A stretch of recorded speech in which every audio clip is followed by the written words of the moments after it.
Graphical representation of data. The methods of pictorial representation of frequency distribution are as follows: bar graph, histogram, and frequency polygon. Let's study them one by one. Bar graph. A bar graph displays the data graphically and is sometimes called a bar diagram. Data is displayed horizontally or vertically and allows the viewers to compare displayed contents or items. Let us try to understand with the help of an example. In a factory, monthly production of cycles is given below. We are displaying the above data to construct a bar graph. We follow the steps as given below. Step 1. Take a graph paper and draw two straight lines OX and OY perpendicular to each other. Here, OX is called the horizontal axis and OY is called the vertical axis. Step 2. Write down months on OX and production cycles on OY. Step 3.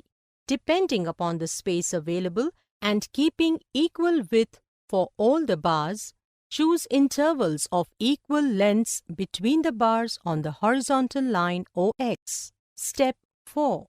According to the space available, choose suitable heights for bars and a maximum required height on the line OY.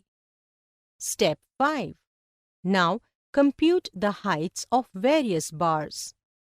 For our presentation, we choose 200 to represent our division scale on OY.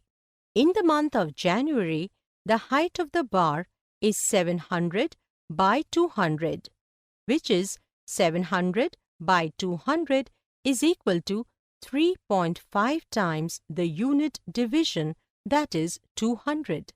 For February, the height is 800 by 200, which is 800 by 200 is equal to 4 times the unit division.